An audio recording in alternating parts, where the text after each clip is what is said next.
회원님 오셨어요.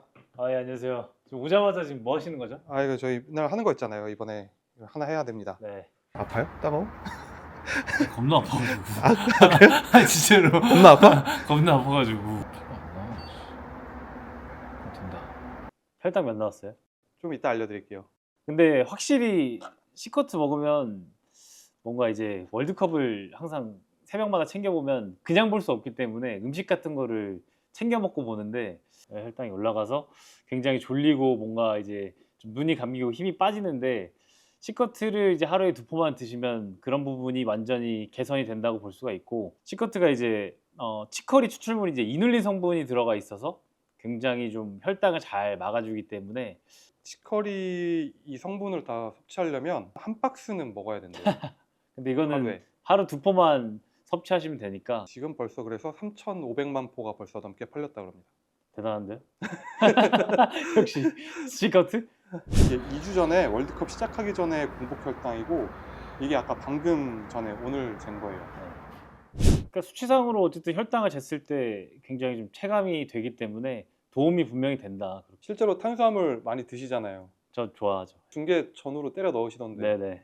버텨야 되기 때문에 탄수화물 많이 먹는데 C커트를 먹은 이후에는 집중력이 높아지고 졸음이 없어졌다. 월드컵이 이제 아직 이제 7월 20일까지 한참 남았기 때문에 C커트 드시면서 월드컵 전 경기를 보시면 좋을 것 같습니다. 맛있어요, 근데? 진짜 샤인머스켓? 약간 그런 포도 느낌 맛이 나서 근데 진짜 맛있어요. 시청자들, 구독자들을 위해서 요거 제품도 준비하셨다고. 원투펀치 플러스를 이제 사랑하시는 구독자를 위해서 댓글 달아주시면 이제 10분께 C커트 한 박스씩 선물로 드리고 있고, 두 번째는 이제 비밀 구매 링크도 또 띄워드릴 테니까 많이 구매하시면 좋을 것 같습니다. 위원님 이런 거 촬영하시는 거 처음이세요? 아니요, 향수 한번 해서 두 번째인데.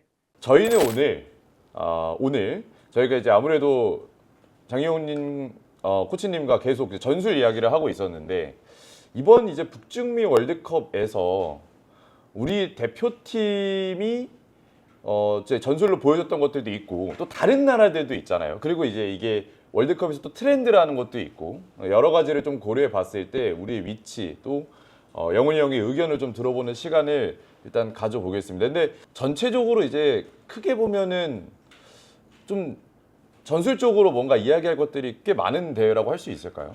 네, 일단은 오늘 뭐 잠깐 앞에서 설명을 해줬지만 이게 오늘 제가 하고 싶은 얘기를 좀 추격해서 다시 한번 말씀을 드리자면은 대한민국 대표팀 얘기를 하는 거긴 합니다. 하긴 하는데 근데 이제 솔직히 말해서 결과론적으로 봤을 때 32강 결과가 나오지 않았기 때문에 거기서부터 약간 역추적이 들어가는 형태잖아요. 그렇죠. 결과가 좋지 않았으니까 그러니까 약간은 그 흔히 얘기하는 범인 찾기의 느낌으로 뭐가 문제였냐를 약간 역행하는데, 근데 그런 관점이 아니고 결국에는 뭐 제가 여기 나와서도 항상 하는 거는 저만이 할 수 있는 거 혹은 제가 잘하는 게 있다고 생각을 하는데, 그런 관점에서 일단은 방금 말씀을 주셨던 것처럼 대회를 하기 전부터 이제 제가 어느 정도 생각을 했고, 아마 여기 원투펀치 나와서 제가 얘기를 했을 거예요. 대회 때 이런 것들이 어느 정도 지금 트렌드이기 때문에 보일 거다. 그러니까 또 이거를 어떻게 깰 수 있느냐, 이런 포인트들이 있을 거라고 제가 얘기를 뭐 다른 데서도 그렇고 나가서 했었는데, 그런 관점에서 이번 대회를 여태까지 다른 팀들 경기까지 봤을 때 대한민국이 32강을 떨어졌기 때문이 아니고 왜 떨어질 수밖에 없었는지, 다른 팀들에 비해서 뭐가 조금 부족했고 뭐가 조금 빠져 있었는지, 결여되어 있었는지에 대해서 좀 얘기를 해보고요. 그 다음에 뭐 나아가서는 조금 그런 것들을 본질적으로 개선을 하려면 어디서부터 시작해야 될지에 대해서 이제 또 그냥 제가 어쨌든 간 저만이 가지고 있는 경험이 좀 분명히 있다고 생각을 하거든요. 어쨌든 간 한국에서 또 스페인 사람들이랑 계속 일했고 그런 경험들이 있으니까 그것까지 한번 좀 얘기를 해보려고 합니다. 뭐 상당히 재미가 있을 것 같아요. 일단 주제만 들어도 우리가 지금은 약간 좀 덮여 있어요. 그 내면에 있던 이야기들이 막 뭐 감독의 경질 이야기도 많고 협회 이야기도 많지만 근본적으로 본질적으로 우리가 왜 떨어질 수밖에 없었는지, 그리고 다른 나라들은 도대체 어떤 것들을 하고 있는지 그런 걸 좀 비교하면서 영훈이 형만 할 수 있는 이야기를 저희가 한번 오늘 찍어보도록 하겠습니다. 네, 일단은 제가 대회를 하기 전에 얘기를 했던 거는 부분적이든 아니면 전체적이든 결국에는 지금은 축구 흐름 자체가 소위 얘기하는 빅클럽들, 이제 축구를 선도하고 있는 구단들을 클럽들을 보게 되면 유럽을 위주로 해서 봤을 때 맨투맨 대인 방어가 이제 성행을 한다라고 이제 제가 여러 번 얘기를 했습니다. 이제 뭐 유럽 축구 같은 경우도 이제 저희가 빅매치 리뷰라는 컨텐츠를 진행하고 있을 때도 경기를 하다 보면은 제가 여러 번 말씀을 드렸지만 굉장히 많은 경기에서 맨투맨을 하는 팀들이 늘어났죠. 굉장히 많이 늘어났고 그래서 저는 생각했던 건 당연히 월드컵 때도 그런 식으로 수비를 하는 팀들이 늘어날 거기 때문에 결국에는 맨투맨을 얼마만큼 완성도 있게 하느냐도 있겠지만 나아가서는 맨투맨을 어떻게 파괴할 거냐의 관점도 조금 있었다고 생각을 합니다. 근데 결국에는 그래서 대한민국 입장에서 보자면은 1차전 같은 경우에는 체코는 백라인이 이제 5백을 하는데 5백에서는 좀 맨투맨을 했고 이제 1선이랑 2선, 3선까지는 5-1-3-1에 가깝게 이제 가져가면서 여기서는 이제 완전 맨투맨을 실행하지는 않았죠. 근데 맨투맨을 결국에는 깨는 것 같은 경우는 이것도 뭐 제가 항상 컨텐츠 하면서 얘기를 많이 했던 거지만 맨투맨을 깨기 위해서는 결국에는 그냥 핵심적인 원칙으로 조금 더 축약해서 말씀을 드리자면은 조금 더 격렬하게 조금 더 많은 거리를 이동하는 수밖에 없어요. 왜냐면 맨투맨이라는 거는 결국에는 공을 가졌을 때 수비는 공과 내가 막아야 하는 대상을 동시에 시야에 놓고 싶어 하기 때문에 그리고 그걸 하기 위해서 맨투맨을 하는 건데 거꾸로 얘기하자면 그거를 할 수 없게 한다면은 맨투맨에서 계속해서 지속적으로 풀리겠죠. 어려움이 생길 수밖에 없다고 이제 말씀을 드리는 거고 그 일환으로 제가 맨날 얘기하는 약간 이거는 제가 나름 정립해놓은 원칙이지만 원칙이 항상 그거죠.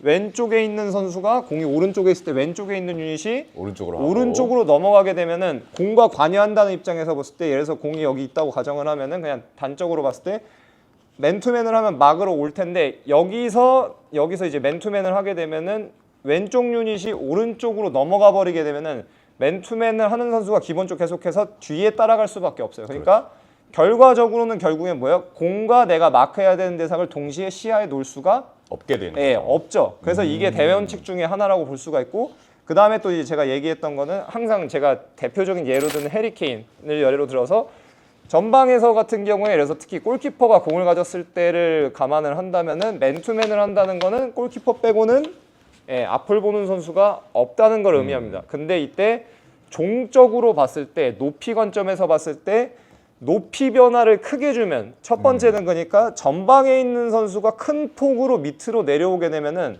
당연히 이 선수 또한 또 지금도 마찬가지죠. 뒤에서 따라올 수밖에 없게 되고 이런 식으로 상황이 벌어졌을 때 이제 가져갈 수 있는 어드밴테이지는 기본적으로 뭐가 있냐면은 공이 어느 쪽에서 내려오느냐, 그러니까 위에서 아래로 내려오는 것도 있지만 이 선수가 오른발잡이일 경우에는 공을 가진 팀 기준으로 봤을 때 왼쪽에서 오른쪽으로 오게 되면은 이제 농구랑 거의 비슷해서 수비랑 먼 발로 받게 되죠. 그러니까 몸 방향을 등을 쥐고 받는 게 아니고 180도로 열어놓고 받게 되면은 공을 받는 시점에서 그러니까 약간 패스를 세게 주는 것도 아니고 그냥 여기다 놓으면은 가져가는 거죠.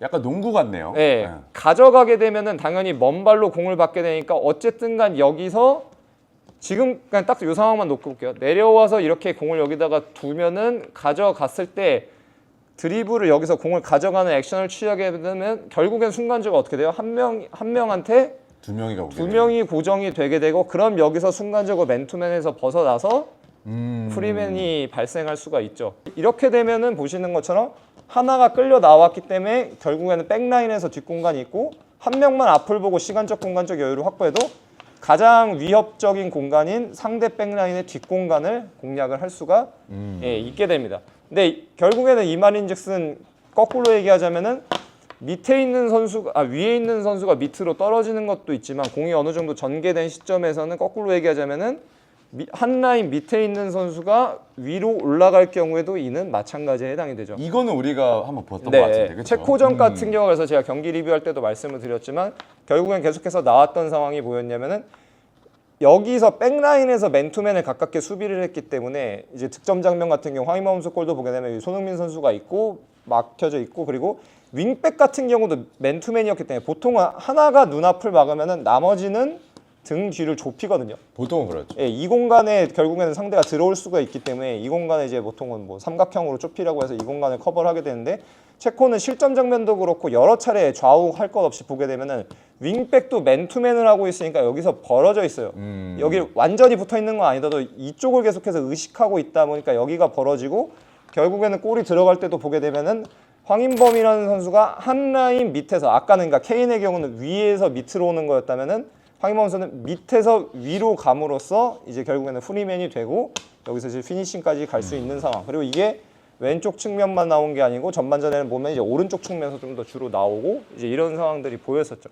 결국엔 그러니까 맨투맨을 하긴 하는데 그런 맨투맨을 파괴하기 위해서는 이런 형태의 움직임들을 가져갈 수가 있게 되고 그리고 결국에는 아까도 처음에 얘기했던 것처럼 축약하자면 이제는 좀 처음에는 추상적으로 느껴지셨을 텐데 이제는 아마 아실 거라고 이해가 체감이 조금 되실 거예요.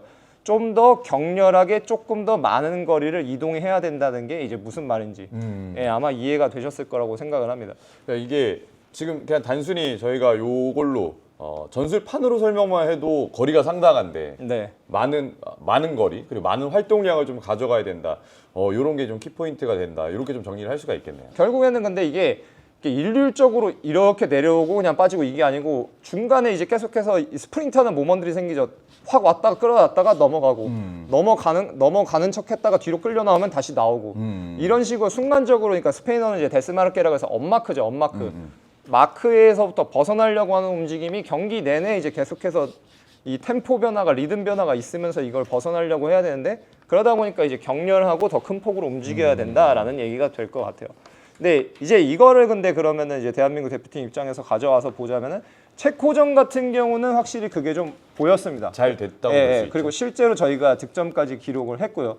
근데 기록을 한 그 상황도 근데 따지고 봤을 때는 이제 보게 되면은 중앙에서 이제 결국에는 체코 같은 경우 가져갔던 게 수비 구조로 보게 되면 1선이랑 이 2성 미드필더 라인까지는 지역 방어를 했다 보니까 네. 이 구조 때문에 오는 수적 우위가 있었어요. 네. 그러니까 여기서 6번을 하나를 홀딩을 뒀다 보니까 여기서 뭔가 이 10번 유형의 선수들을 자꾸 막으려고 움직이는 시도가 어프로치가 있었고 그러다 보니까 따지고 보면 계속 뭐예요? 중앙 미드필더가 더블 피벗 중에 하나가 그냥 풀인 거죠. 풀인 시점이 나오니까 여기서 이제 여기서 조금 더 쉽게 넘어갈 수가 있었던 거고 그리고 결국에는 이제 후반전 가서는 우리가 지공을 하는 상황이 조금 더 많아졌기 때문에 뭐 전반전에도 물론 있긴 했습니다만 어쨌든간 구조적으로 보게 되면은 완전 맨투맨이 아닌 거죠. 그러니까요. 완전 예. 맨투맨이 아니네. 네, 완전 맨투맨이 아닌 상태에서 여기서 지역 방어 어느 정도 이루어지는 상태였기 때문에 여기서 수적으로 우위가 있어서 이제 넘어가는 동작이 이제 좀 나왔다라고 볼 수가 있는 거고. 근데 반면에 멕시코전 같은 경우에는 저는 뭐 솔직히 주어진 요건 안에서는 선수들 입장에서는 잘했다고 얘기하고 최선을 싶어요. 다했지. 예, 그리고 멕시코는 그리고 저도 얘기했지만 결국에는 어려운 경기를 만드는 팀이에요. 본인들이 뭔가 가지고 주도적으로 하는 것도 있기는 하지만 상대가 공을 가졌을 때 상대를 특히 이 맨투맨으로 해서 어렵게 만들어서 경기 템포 자체가 늦어지고 그리고 결국에는 그걸로 지금까지 무패를 굉장히 오랜 기간 동안 그렇죠. 이어오고 있는 팀들이거든요. 실제로 평가전만 보더라도 뭐 벨기에 비롯해서 뭐 강팀이라고 하는 팀들도 애를 먹었고 세르비아 같은 경우는 뭐 5대 0이었나 5대 1로 완전 대파해서 깨졌고요. 근데 그런 팀이기 때문에 경기를 완전히 못했다고 생각은 안 합니다만 이런 관점에서 보면은 이 트렌드라고 하는 맨투맨을 깰 수 있는 움직임이 팀 단위로 봤을 때 규칙적으로 있었느냐라고 하면은 그거는 명백하게 아니죠. 네, 명백하게 아니고 사실은 그리고 그런 관점에서 봤을 때 가장 효율적으로 어쨌든간 가져갈 수 있는 거는 뭐 어쨌든 우리가 3-2-5 내지는 5-2-3으로 경기를 그렇죠. 했다 보니까 그런 관점에서 보면 결국엔 그거죠. 맨날 제가 말씀드리는 9번이 나왔을 때 10번 중에 하나가 빠져 들어가고 아니면 여기서 나왔을 때 여기서 들어가든지 들어가고. 아니면 바깥에서 들어가든지 아니면 여기서 나왔을 때 9번이 빠져서 들어간다든지 결국에는 이걸 말씀을 드리면은 그러니까 내가 없는 거야. 나. 그렇죠. 그러니까 나가 없고 우리이기 때문에 나에게 공이 오지 않더라도 내가 특정 움직임을 가져가면은 제3의 선수가 거기서 뭔가 이점을 살릴 수 있다. 그리고 마찬가지로 다른 포지션이어도 내가 뭔가를 하면은 다른 선수가 살릴 수 있다. 혹은 내가 뭔가 하면은 다른 선수가 갈 수 있다라는 이게 그리고 제가 보통은 그냥 어휘로 쓰는 어휘는 이제 유닛이죠. 이게 내가 아니고 우리 안에서 나고 너고 그리고 각자의 개인의 기능이 있는 거죠. 그래서 이런 식으로 움직이는 게 조금 더 필요한데 멕시코전만 돼도 솔직히 말해서 근데 이게 나왔느냐라고 보면은 이제 그렇지가 못한 거고 그러다 보니까 경기 전체적으로 봤을 때 경기를 보셨을 때 뭔가 답답하다 맞아요. 라는 느낌을 느꼈던 게 이제 여기서 오는 거죠. 왜냐면은 결국에는 그냥 공을 가진 선수랑 공을 받는 선수라고 해서 나랑 너로만 움직이기 때문에 거기서 그냥 계속 움직임이 단조로워지는 거죠. 아까 처음에 얘기했던 더 격렬하게 더 먼 거리를 더 빈번하게 움직여야 되는데 이제 그거 같은 경우는 그거 같은 경우가 없고 특히 선발 라인업 구성을 보게 되면은 선수들이 다 대부분은 기본적으로 뭐에 더 익숙해요? 받는데. 공을 발로 받는 데 익숙해요. 발로 받는 게 아니고 공간으로 가서 받을 필요가 있고 결국에는 이게 선발 라인업을 구성하는 데 있어서 가장 핵심적인 요소라고 볼 수가 있거든요. 그러니까 좀 뭐 또 다른 얘기라고 생각하실 수도 있겠지만 결국에 사람이 동물이랑 가장 다른 뇌 기능적으로 봤을 때 동물이랑 가장 다른 거는 뭐냐면은 시각적인 이미지를 상상할 수 있느냐예요.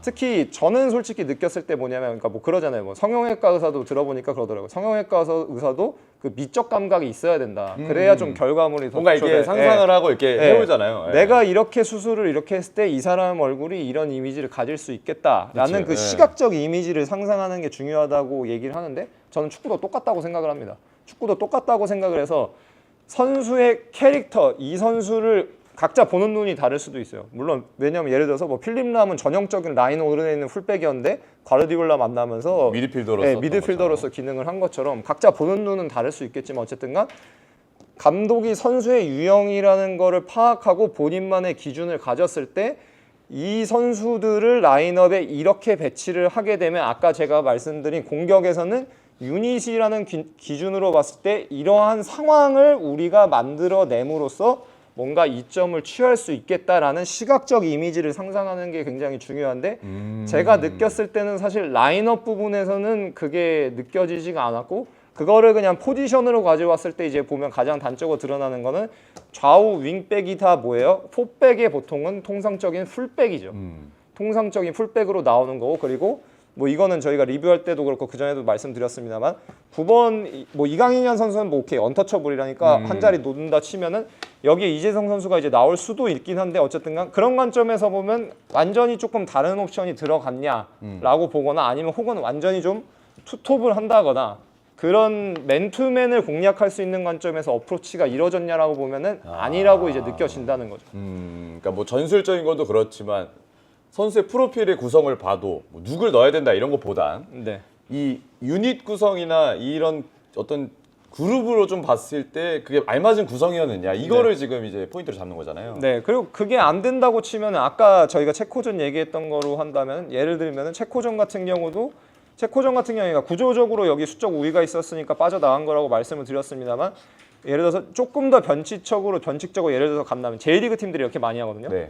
마치다 제비야도 그렇고 그 히로시마 산프레체도 그렇고 여기서 그냥 누가 가는 거예요? 여기서 미드필더가 가는 거죠. 그러니까 맨투맨이라고 하더라도 더 격렬하게 더 큰 폭으로 움직여야 되는 건 맨투맨이면 어쩔 수가 없어요. 그럼 여기서 이제 빠져 들어가는데 그럼 그런 옵션으로 넣을 수 있는 선수가 또 누가 있냐? 뭐 이게 누가 들어가야 된다는 아니지만 그런 프로필. 그런 관점에서 뭔가 접근 자체가 필요하고 그리고 선수 선발도 결국에는 이런 것들을 고려해서 선수 선발이 이루어졌어야 된다는 거죠. 근데 이거는 뭐 선수 선발 자체는 또 결과론적으로 느껴지실 수도 있겠지만 애초에 근데 그런 프로필은 저는 없었다고 고려를 아예 안 했지 않았을까라는 생각을 해볼 수 있죠. 없었다고 생각을 하는 거죠. 근데 이제 이거를 이제 저희가 이제 대한민국이란 팀으로 봤을 때 이런데 그냥 가장 항상 가깝지만 항상 우리랑 이번 대회도 그렇고 이제 직접적인 비교 대상이 자꾸 되고 있는 일본으로 끌고 가볼게요. 일본 같은 경우에는 근데 결국에는 보게 되면은 그거에 대한 준비가 굉장히 잘 돼 있는 팀이죠. 잘 돼 있는 팀이고 뭐 예를 들어서 일본 같은 경우는 이제 보게 되면은 뭐 스웨덴이랑 할 때 같은 경우에 일본은 제가 느꼈을 때는 똑같이 3-2-5거든요, 우리랑. 3-2-5로 하는데 뭐가 제일 다른 거예요, 그러면? 그러니까 방금 말씀드린 그 유닛으로 플레이하는 관점이 이제 제일 다른 거죠. 그러니까 능동적으로 그러니까 이게 우리 거를 잃어버리지 않는 상태에서 대응이 아니고 적응을 해서 플레이를 하는 거죠. 상대에 약간 적응을 해서. 그리고 왜냐면은 그 루이스 에네키가 최근에도 얘기한 게 있는데 뭐라고 하냐면은 우리가 어떤 공간에서 어떤 움직임을 할지는 결국에는 상대가 정하는 거다. 그렇죠. 우리가 정하는 게 아니다. 왜? 상대가 5-4-1이라서 5-4-1이에요.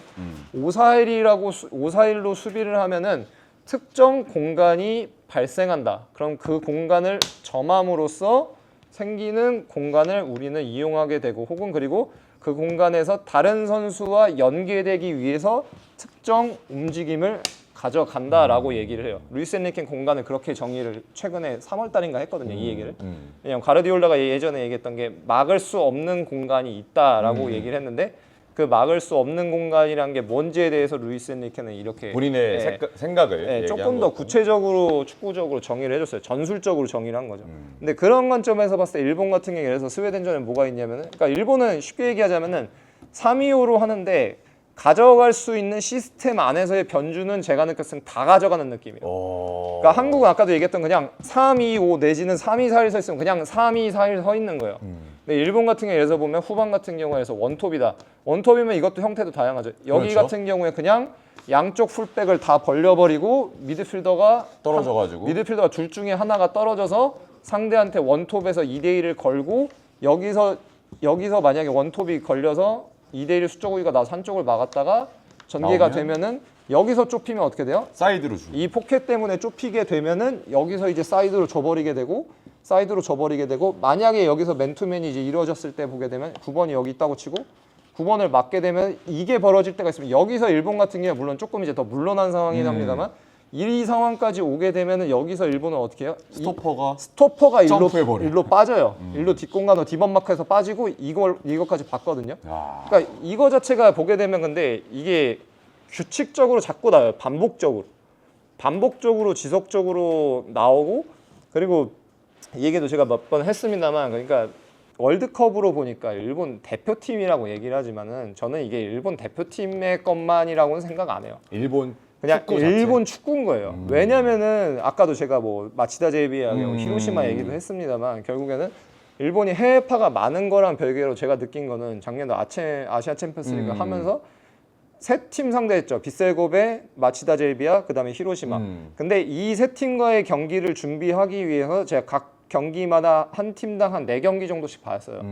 많이 본 데는 5경기 정도 봤고. 그러니까 그 말인즉슨 다른 J리그 팀도 이제 계속해서 제가 보고 그렇죠. 보게 되죠. 예, 봤고 그리고 이번엔 또 제가 아챔2 결승도 중계를 했거든요. 아시아 챔피언스리그도 중계를 했지만 근데 그렇게 해서 이제 전반적으로 보게 됐을 때 느끼는 거는 뭐냐면 일본은 J리그는 이 3-2-5라는 시스템 그리고 수비할 때는 5-4-1 내지는 5-2-3이 엄청 주류예요. 대다수예요. 대다수가 이렇게 하고 있고 물론 조금씩 차이는 있죠. 예를 들어서 그렇죠. 지난 시즌에 후쿠오카 같은 경우에는 조금 더 이제 수비적으로 블록에서 이제 수비를 하고 이제 조금 더 역습을 하는 팀이고 그다음에 뭐 마치다 젤비아도 또 다르고 히로시마도 또 좀 달라요. 히로시마는 완전 맨투맨에서 하는 팀이고 조금씩 다르긴 한데 근데 결국에는 보게 되면은 리그 전체가 가져가는 그 트렌드, 그 흐름, 그 아까 제가 얘기했던 맨투맨으로 수비를 하면 맨투맨을 떨쳐내기 위해서 가져가게 되는 격렬한 움직임. 그게 나타난 게 이제 중앙 미드필더 아까도 얘기했지만 히로시마는 여기서 이게 계속 빠져요. 그러니까 실질적으로 보면 3-1-6 정도 되는 거죠. 그렇죠. 여기서 하나가 빠지니까. 이런 것들이 자꾸 빈번하게 리그 전체적으로 봤을 때 이런 일들이 일어나고 그리고 롱패스를 자꾸 한다고 이제 얘기를 하는데 그러니까 그것도 웃긴 게 뭐냐면은 롱패스를 하는 이유가 뭐냐면 하이프레싱이 성행을 하니까 맨투맨으로 하이프레싱이 성행을 하다 보니까 자꾸 뭘 할 수밖에 없는 거예요. 프리맨이 없으니까 아까 제가 말씀드린 극단적인 방법들도 있지만 여기서 프리맨을 찾는 건 결국엔 뭐예요? 롱패스를 전방으로 보내고 1차 경합을 했을 때 혹은 2차 경합을 했을 때 그 밑에 있는 선수들이 가담을 해서 앞을 보게 되면은 여기서 이제 얘가 프리맨이잖아요. 얘가 프리맨 혹은 앞을 보는 선수가 발생을 하고 그러면은 거기서 이제 상대 뒷공간을 공략한 상태로 가는 거죠. 그러다 보니까 여기서 자꾸 롱패스가 일어나는 게 이게 인과관계로 보면 이게 전후 상황인 거예요. 그러니까 시작부터 뭐 닭이 먼저냐 알이 먼저냐 할 수도 있겠지만 하이프레싱 특히 맨투맨을 기반으로 한 하이프레싱이 줄을 잇다 보니까 롱패스가 발생할 수밖에 없고 세컨볼, 서드볼 경합을 해서 앞을 보는 선수를 만들어야 되는데 그리고 그러다 보니까 J리그는 다 어떻게 된 거야? 우리가 얘기하는 피지컬이라는 게 더 이상 키만 큰 게 아니고 2차, 3차 경합을 하고 여기서 더 격렬하게 움직이고 세컨볼, 서드볼을 따기 위한 신체 능력 제가 맨날 얘기하는 차로 얘기하면 제로백이에요. 5m, 10m 거리를 얼마만큼 빨리 뛸 수 있느냐지 50m, 100m 얘기하는 게 더 이상 아니고 키가 얼마나 크냐 문제가 아니에요. 한번 부딪히고 했을 때 그걸 떨쳐내고 경합을 이겨낼 수 있느냐 말 그대로 영어로 하면 듀얼을 이겨낼 수 있냐인데 J리그는 대다수의 팀들이 이렇게 경기를 해요. 대다수가 이렇게 하다 보니까 그러다 보니까 이 선수들이 경쟁력이 있다고 판단이 돼서 자꾸 어디로 나가는 거예요? 유럽에서 자꾸 영입을 하는 거죠. 왜? 그러니까 제가 그 중계할 때도 좀 얘기를 했는데 양산형이라고 좀 많이 느껴졌어요. 왜냐면 제가 중계를 할 때는 아챔2도 하고 뭐 아챔도 하고 특히 챔피언십도 하고 네덜란드 리그도 하다 보니까 일본 선수들이 굉장히 많이 많잖아요. 많죠. 예. 하브리그 같은 경우 굉장히 많은데 느끼는 거는 비슷한 유형이 진짜 많아요. 비슷한 유형의 선수가 되게 많아요. 근데 그게 그러니까 저는 양산형이라고 표현을 한 건데 양산형 하면 약간 어감이 안 좋잖아요. 뭔가 약간 찍어낸다 네. 이런 느낌이 좀 있긴 한데. 근데 그게 거꾸로 얘기해 보면은 찍어내는데 다 비슷한데 다 경쟁력이 있어요. 그럼 이게 이게 나쁘다고 할 수 있을까요? 전 나쁘다고 할 수가 좋은 없어요. 퀄리티를 많이 찍어낼 수 있는 시스템이 됐다라는 거잖아요. 네. 그리고 그거야말로 정말로 뭐예요? 시스템이 육성해낸 선수라는 증거인 그러네. 거죠. 왜? 비슷하다는 거는 결국에는 시스템이 만들어냈다는 증거잖아요. 돌연변이가 아니고 시스템이 만들어냈다는 건데 그 말인즉슨 결국엔 시스템이 굉장히 높은 수준으로 이 육성하는 능력을 길렀다는 거고 그 리그 전체로 보면 방금까지 설명했던 걸로 보자면 그 풍토가 이미 그러니까 J리그뿐만이 아니고 저는 솔직히 뭐 제가 다 보진 않았지만 J2도 그렇고 J3도 그렇고 일본 아마추어 축구도 저는 어느 정도는 다 대동소이할 거라고 봅니다. 왜냐면은 아마추어만 돼도 막 그냥 주변에서도 뭐 일본 가서 축구했는데 아마추어 했는데 다르다. 뭔가 막 뭐 그런 프로같이 있죠 이야기가. 예, 그런 얘기 주변에서 되게 많이 하거든요. 근데 결국에는 그러다 보니까 일본의 대표팀이라는 건 지금 우리는 대표팀으로 떼놓고 보고 있지만 대표팀이 아니고 그냥 뭐예요? 일본 축구인 거예요. 일본 축구는 이미 더 나은 방식으로 접근을 해온 지가 뭐 그게 프로젝트가 2005년에 5년부터, 시작해서 예. 2050년 월드컵을 우승을 목표로 이제 발족이 됐다고 하는데 그때부터 해서 그냥 일본은 축구라는 거에 대한 대표팀에서의 성적이 목표일 수는 있겠지만 근데 그거를 성취하기 위한 과정으로 혹은 수단으로 뭘 택한 거예요? 일본 축구 자체를 개선시키는 쪽을 택한 거죠. 대표팀만 떼놓고 해서 외국인 감독을 누굴 데려오냐, 시스템을 어떻게 하냐, 뭐 4-3-3을 하냐, 4-4-1을 하냐, 아니고. 축구 회장을 누가 하느냐가 아니고 축구 회장이 뭐 저는 자세한 건 모릅니다만 축구 회장이 누가 됐든 감독이 누가 됐든지 간에 2050년이 되면 우리가 월드컵을 우승할 수밖에 없는 풍토 자체를 만들어 놓은 거죠. 와 그러면은 2050년에 월드컵을 우승할 수밖에 없는 자국 리그 수준도 달성이 되겠네요. 그러면 네. 당연히. 그러니까 이제 저는 설사 2050년에 일본 축구가 월드컵 우승을 못한다고 한들 유럽이고 남미고 아프리카고 아시아고 할 것 없이 지금 일본 대표팀을 봤을 때 과거랑 일본 대표팀의 수준이 똑같냐 레벨이 똑같냐? 아유, 절대 아니잖아요. 그 어느 팀도 지금 까다로워하고 네. 있는데. 그러니까 그 말인즉슨 2050년이 돼서 설사 우승을 못한다고 할지라도 일본 축구는 확실하게 더 발전했다, 더 나아갔다, 더 나은 형태로 성장했다라는 거를 부정할 수는 없을 거라는 거죠. 근데 결국엔 그럼 돌아와서 이제 대한민국 대표팀이라는 입장에서 보면 저는 똑같다고 생각해요. 똑같은데 우리는 근데 여전히 지금도 물론 어쩔 수 없다는 건 압니다. 근데 이번에도 이제 대표팀이 이렇게 32강도 못 가고 떨어지고 막 이런 상황이 왔을 때 여전히 논쟁이 되고 있는 이슈들을 모아보자면 결국에는 다 뭐예요? 대표팀이에요. 그렇죠. 대표팀밖에 안 되는 거예요. 감독을 누가 하냐? 협회 회장을 누가 누가 하냐? 선임했냐? 근데 뭐 그게 이런 아니고 대표팀으로만 보는 게 아니고 대표팀은 지표가 될 수는 있어요. 근데 결국엔 뭐야? 그 나라 축구를 반영하는 지표인 거예요. 거꾸로 제가 예를 들어서 저는 스페인이랑 항상 이게 뭔가 계속해서 교류를 하는 입장이니까 막 물어봐요. 아 스페인 월드컵 때 성적 안 좋았잖아. 뭐 지난번 유로는 우승했지만 뭐 그때 안 좋았잖아 얘기를 하는데 스페인 축구도 한물 간 거 아니래요. 스페인 대표팀이 일시적으로 안 좋은 거지. 나는 스페인 축구가 안 좋다고는 절대 생각하지 않는다고. 왜냐면 그건 지금 와서 제가 이거를 제 주장을 입증하기 위해서 얘기하는 게 아니고 그냥 제 주변 사람들이 저한테 그런 질문을 던질 때마다 항상 해서 그 나라 축구는 대표팀은 그냥 그 나라 축구를 대표하는 지표 중에 하나지 절대적인 지표, 유일한 지표가 아니다. 근데 항상 이제 결국에는 월드컵이라는 대회가 큰 건 있지만 특히 한국 같은 경우는 그 월드컵이라는 거에 너무 큰 의미를 둬서 대표팀을 가지고 자꾸 우리나라 축구들 거치면 다른 나라의 축구를 그걸 지표로 삼아서 그걸로만 잣대로 평가를 하는데 맞아. 한국 축구가 대표팀 축구랑 일맥상통되어 있는 경우가 많죠. 대한민국은. 어느 나라든 대표팀이 안 중요한 건 아니지만 근데 상대적으로 너무 크게 의미를 둔다는 거죠. 근데 그런 관점에서 봤을 때 결국에는 지금도 보게 되면 저는 느꼈을 땐 그래요. 결국에는 또 대표팀이에요.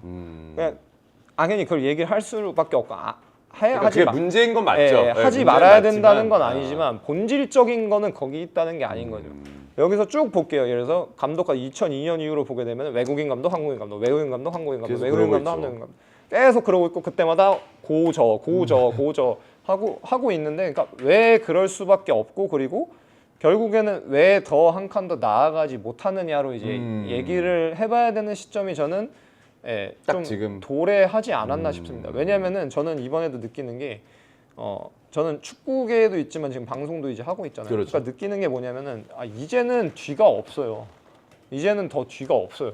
여기서 만약에 똑같은 일이 또 반복된다? 저는 진짜 뒤가 없다고 생각하고 솔직히 축구계에 일하는 사람의 입장에서 보게 되면 축구 산업 자체에 저는 위기라고 좀 생각을 합니다. 맞아요. 단순히 대표팀의 위기가 아니고 다들 뭔가 막 부정적인 생각으로 이제 팽배하셔서 하시는데 결국에는 그게 제일 무서운 거죠. 결국엔 축구에 대한 무관심으로 이어지면은 그렇죠. 네, 그게 가장 무서운 건데 그거를 저는 제일 지향해야 되고 결국엔 근본적으로 답을 찾아야 된다고 생각합니다. 근본적으로 봤을 때 한 대표팀의 발전이 아니고 한국 축구를 어떻게 하면 더 나은 식으로 발전시킬 수 있는지를 얘기를 해봐야 되는 거고 그리고 저의 입장에서는 여기서 이제 추가로 뭐 하나 더 얘기를 하자면은 뭐 약간 또 이제 극단적으로 해서 뭐 말이 어떻게 또 막 왜곡돼서 편하게 퍼져 나갈진 모르겠지만 한국 축구의 발목을 잡는 거는 제일 큰 건 한국 축구가 아니고 한국 문화예요, 문화. 왜냐면은 이거는 제가 그냥 제 개인적인 거지만 경험에서 어느 정도 일반화할 수 있는 케이스들이 있으니까 말씀을 드릴 수 있는 게 제가 한국에서 스페인 감독이랑 유소년 프로팀 할 거 없이 이제 8명 정도 같이 일을 했습니다. 8명 정도 같이 일을 했는데 결국엔 축구를 한다는 건 동일하거든요. 축구를 한다는 건 동일한데 8명이 한 명도 빠짐없이 저한테 다 굉장히 가장 많이 했던 얘기가 한국에서 일할 때 뭐였냐면 야 너네는 축구가 아니야? 라는 얘기였어요. 그러니까 무슨 말이냐면은 뭔가를 축구를 접근을 좀 더 나은 형태로 그러니까 나은 형태라는 건 그러니까 기존에 한국에서 하던 형태가 아닌 거죠. 아닌데 스페인 사람이 한국에 왔으니까 그럼 스페인께 뭔가 낫다는 판단을 해서 그 사람들이 여기 와 있는 거잖아요. 그렇죠. 그러니까 물론 문화의 상대성이나 환경 같은 게 어느 정도는 당연히 맞춰가면서 적응을 해야 될 필요는 있긴 하지만 근데 이 사람들이 봤을 땐 뭐예요? 한국에서는 너네의 문화라는 이유로 축구의 본질 자체를 완전히 바꿔놓는 게 너무 많다는 거죠. 그러니까 저한테 맨날 그러는 거야. 야 너네는 축구가 아니야? 이것도 안 된다. 저것도 안 됐다. 이것도 문화 때문에 안 된다. 그러면은 나는 할 수 있는 게 뭐야? 그럼 나는 여기 왜 온 거야? 나를 왜 불러놓은 거야? 라는 얘기를 한 명도 빠짐없이 다 했어요. 한 명도 빠짐없이 다 하고 그리고 그 말인즉슨 결국에는 뭐냐면 그거죠. 일본이 그랬던 것처럼 일본을 자꾸 비교하는 건 아니지만 일본이 그랬던 것처럼 축구적으로 한국이 더 나아질 수 없느냐? 아니죠. 분명히 나아질 수 있죠.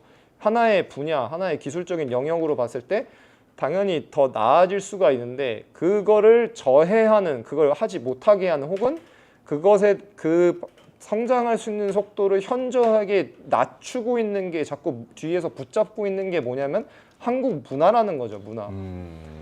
우리 문화에서는 우리는 이래서 안 돼. 이래서 안 돼. 그게 결국엔 뭐 좁혀보면 한국 축구 문화일 수도 있겠지만 결국엔 제너럴한 입장에서 이제 문화라는 게 너무 이제 많다는 거죠.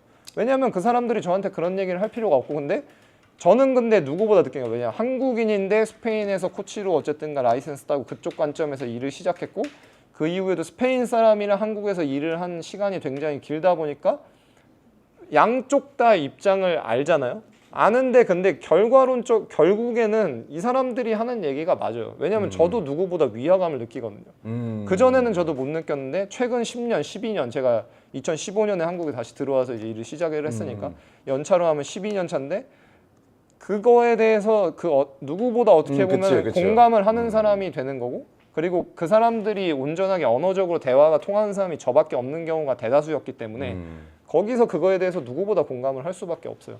많은 생각이 들게 하네요. 한국 문화가 한국 축구에 영향을 주고 있고 그게 어쩌면 우리의 발전을 막고 있는 그런 거라고 생각이 드니까 어쨌든 그 나라의 축구는 그 나라 문화가 많이 들어가잖아요. 뭐 영훈이 형도 계속 콘텐츠에서 이야기했다시피 대표팀이라는 건 또 그 문화에 어떻게 보면 그 문화가 녹여진 축구의 하나의 지표이기도 하고 네. 그럼 한국 축구 문화가 적용이 잘 된 축구를 우리가 만들어야 되는데 우리의 그럼 문화가 잘 들어가 있는 축구는 도대체 어떤 게 있을까요? 그러니까 사실은 그게 네. 축구적으로는 그래도 그걸 협회 단위에서 이제 정립을 해야 되는 건 거죠. 그러니까 그 개념은 네. 사실 뭐 일본든 뭐 아니면 뭐 중국이든 어디든 그 어느 나라든 그 나라 문화가 잘 적용이 되면서 장점과 단점 분명히 있을 겁니다. 네. 모든 축구 모든 게 다 그렇듯이 우리도 우리의 한국 문화가 잘 적용이 된 한국 축구가 장점과 단점을 명확히 있을 텐데 그거에 대한 정립을 이제 협회가 해야 된다. 그러니까 MIK라고 하는데 그게 전반적으로 협회 자체가 이미지가 좀 대중들의 입장에서 부정적이잖아요. 그렇죠, 그러다 보니까 하는데 저는 MIK에서 그 게임 모델 같은 경우나 철학 자체를 정립한 거는 굉장히 좋은 시도라고 생각을 합니다. 그러니까 그게 처음부터 완성도가 높지는 않을지언정 그런 시도를 하고 거기서 자꾸 논의가 이루어지고 거기서 유의미한 뭔가 의견 교환들이 이루어져야 거기서부터 자꾸 발전해 나가서 우리도 나아갈 수가 있는 거거든요. 근데 결국에는 현실적으로 느꼈을 때의 문제는 뭐냐면은 그것을 정립하는 사람들은 따로 있고 현장에서 이제 실문을 하는 사람들은 따로 있는데 그게 이제 완전히 동떨어진 얘기 같이 느껴진다는 거죠. 그러니까 예를 들면은 그러니까 우리가 뭐 저는 솔직히 말해서 그건 있어요. 대표팀 감독은 기본적으로는 그 나라 그러니까 그 나라 입장에서 봤을 때 국내 감독이 하는 게 맞다고 생각을 해요. 문화 때문에 그러는 거죠. 네, 왜냐하면 방금도 제가 일본 얘기하고 막 어쩌고저쩌고 얘기했지만 스페인도 그렇고 그 나라 축구 풍토를 온전하게 제일 잘 이해하는 사람은 자연스럽게 그 나라 사람이 될 수밖에 없잖아요. 그렇죠. 물론 예외도 있긴 하지만 예를 들어서 스페인 같은 경우도 루이스 델라푸엔테라는 감독이 결국에는 그렇지. 감독을 맡아서 유로를 하고 있는데 이 사람은 연령대 대표팀에서부터 쭉쭉쭉쭉 다 올라온 사람이거든요. 그래서 이 사람은 물론 한국이랑 좀 개념이 다르긴 하지만 아틀레틱이라는 클럽의 주무까지 해본 사람이에요. 예, 주무까지 해본 사람이기 때문에 주무하소 연령대 대표팀 감독까지 한 사람이어서 그러니까 결이 아예 다르다는 거예요. 이 나라 축구를 이해하는 관점에서. 근데 그 전제 조건은 시스템이 네. 잘 안착이 됐을 때를 말씀하시는 그러니까 거잖아요. 그 나라 사람이 하는데 항상 가장 중요한 전제는 뭐예요? 능력이 있는 그 나라 사람이 해야 되는 거죠. 그 나라 사람이 없으면은 해외 감독이 외국인 감독이 와서 할 수가 있는 거고. 근데 결국엔 또 이러면 그럴 거예요. 아 국내 감독이 지금은 대안이 그럼 없지 않냐라고 하는데 근데 저는 거기서 한 번 더 나가서 얘기하고 싶은 게 원론적인 얘기일 수도 있지만 왜 없냐 그러면. 국내 감독은 왜 없냐? 왜 능력 있는 사람, 왜 경쟁력 있는 사람이 없냐라고 이제 얘기를 해봐야 될 필요가 있는 거죠. 그러니까 결국에는 왜냐하면은 판 자체가 다 돌아가는 게 그러니까 축구 판만이 아니고 저는 많은 분야에서 그렇다고 생각하지만 제 친구랑도 막 얘기하다 그런 적이 있어요. 그러니까 흔히 얘기하는 회사, 사내 정치 뭐 이런 걸 얘기를 하잖아요. 그쵸. 사내 정치를 하는데 아니 뭐 그게 있을 수 있죠. 당연히 사람 사는 데 있는데 근데 양자택일이라면은 완전히 인간관계가 파탄이라면 좀 얘기가 다르겠지만 능력이 있는 게 퍼센테이지가 당연히 높아야 되고 그 정치라고 하는 그런 사회생활의 퍼센테이지는 좀 더 낮아야죠. 그러니까 내가 아는 사람인 게 중요하냐 이 자리에 적합한 능력을 가지고 있는 사람이 중요하냐로 보면은 완전히 한쪽을 버릴 수는 없지만 퍼센테이지는 당연히 이제 능력이라는 게 조금 더 이 자리에 적합한 사람이냐가 좀 더 포함이 되고 사실은 그 자리에 적합하냐가 그 인간관계도 그 안에 그렇죠. 예, 부분적으로 포함이 되겠죠. 근데 결국에는 인사 과정을 뭐 국민 여러분도 다 막 대중분들도 다 분노하시는 게 보자면은 그 프로세스가 누가 봐도 뭔가 합리적이지가 않잖아요. 않죠. 근데 저는 솔직하게 말해서 그냥 그거예요. 대표팀이니까 이게 관심도가 크지만 다른 자리라고 한들 다르겠어요? 다 그 정도 선이에요. 그 정도 선. 축구 안에서 내려지는 인사라는 게 엄청나게 많은 경우에서 다들 그렇게 이루어지고 있고 그러다 보니까 결국에는 능력 있는 사람이 자꾸 그게 능력제 사회잖아요. 능력 있는 사람이 자꾸 경쟁에서 올라가서 시간이 걸릴지언정 위로 올라갈 수 있는 시스템이 돼야 되는데 이게 완전히 분리돼 있다는 거죠. 능력 있는 사람이 오히려 도태되는. 네, 여기 있는 사람은 그냥 여기 있는 사람. 그냥 그러니까 애초에 무슨 그냥 그 카스트 제도처럼 그냥 신분이 정해져 있는 거예요. 신분이 정해져 있으니까 올라올 수가 없는 게 너무 크고 그리고 그러니까 그게 다른 나라라고 없는 건 아니에요. 예를 들어서 스페인 같은 경우도 항상 얘기가 나오는 게 뭐냐면 보르달라스 있잖아요. 헤타페 감독. 보르달라스 감독을 얘기하면서 이제 코치들 사이에서는 스페인 쪽에서는 얘기가 많이 나오는 게 뭐냐면 보르달라스가 프로 선수였으면은 지금 스페인 대표팀 감독했다. 이런 얘기가 계속 나와요. 그 보르달라스 이제 발렌시아 감독하고 했을 때 지금 다시 헤타페 갔지만 헤타페로 또 이번에 유럽 대항전 또 나가고 맞아요. 하잖아요. 네. 그러니까 이게 헤타페로 유럽 대항전 나가는 거는 말도 안 되는 거죠. 네, 말도 안 되는 얘기예요. 말도 안 되는 얘기인데 어쨌든 그런 사람인데 그런 얘기를 해요. 근데 그래도 보세요. 보르달라스는 그래도 뭐 하고 있어요? 1부 리그 감독을 하고 있어요. 1부 리그 감독을 하고 하고 있는 거고 그 외적으로 보게 되면 예를 들어서 지금 그 셀타비고 감독하고 있는 이 클라우디오 히랄데스가 저랑 한 살 차이예요. 오. 88년생이요. 88년생인데 이 사람도 프로는 못했어요 결국에는. 아. 프로 선수는 못했고 이제 레알 마드리드 B팀이랑 음. 아틀레티코 B팀 뛰다가 88년생인데 19년인가 18년에 은퇴했을 거예요. 은퇴 일찍 하고 그때부터 코치해서 셀타 유소년 팀부터 시작해가지고 이제 코치해서 올라와서 셀타 B팀 감독하다가 셀타 고등부 감독하다 B팀 감독하다가 라파 베니테스 잘리니까 대행으로 올라가서 지금 감독 맡아가지고 지금까지 끌고 오고 이번에 셀타가 7위 했거든요. 그러니까 이것도 역사적인 일이죠. 근데 했는데 그러니까 보세요 그냥 딱 그냥 이 스토리를 들어보세요. 88년생이 29살에 은퇴해서 프로도 못 됐는데 프로 유스 이렇게 하다가 유소년 하다가 고등부 올라왔다가 B팀 올라왔다가 B팀에서 프로팀 감독을 한다? 이게 한국에서 일어날 수 있는 일로 느껴지냐는 거죠. 절대 일어날 수 없죠. 이런 커리어를 가져왔다고 하더라도 나이가 88년생이에요. 88년생이라는 이유 때문에 안 된다는 거죠. 그러니까 결국에는 다시 원점으로 돌아와서 이 얘기를 왜 했냐라고 하면은 저 동네라고 해서 인맥, 프로 경력이 중요하지 않다는 건 절대 아닙니다. 당연히 그게 그리고 가장 큰 어드밴티지를 주는 거는 사람을 더 많이 한다는 거죠. 프로 그렇죠. 선수로서 예. 경력이 많다는 거는 사람을 더 많이 한다는 어드밴티지를 주긴 하지만 그래도 그 어드밴테이지가 없어도 올라갈 수 있는 가능성이 있냐는 거죠. 인재풀에서. 최상위권 팀 혹은 대표팀을 후보로 거론될 수 있는 인재풀에 예를 들어서 클라우디오 히랄데스라면 88년생이 지금 시점에 올라갈 수 있냐 그 인재풀에 들어갈 수 있냐인데 그게 되냐는 거죠. 대한민국은. 그 사람들은 그럼 그냥 그 밑에 계속 있는 거예요. 능력 있는 분들이 분명히 계실 거예요. 분명히 계실 거예요. 제가 아는 분들도 계시고 제가 모르는 분들 중에서도 분명히 계실 거예요. 있죠. 계시죠. 우리가 모르고 있는 사람들 분명히 있을 텐데 그분들은 그럼 왜 거기 있을 수밖에 없냐? 왜 좀 더 눈에 사람들 눈에 드러나는 흔히 얘기하는 조금 더 큰 무대로 나올 수 없냐로 보면은 그것도 결국에는 뭐예요? 그냥 사회 문화적인 거예요. 그냥 원래 그렇게 했으니까로 가는 건데 그러다 보니까 결국에는 표면적으로 봤을 때 그 자리를 위한 후보들을 놓고 보면 뭐예요? 우리는 능력 있는 사람이 없어가 되는 거죠. 근데 없을 수밖에 없는 이유는 거기 있다는 거예요. 왜? 자연 발생적으로 능력제 사회에서 경합 경쟁하면서 위로 올라와야 되는데 그게 애초에 성립이 안 된다는 거죠.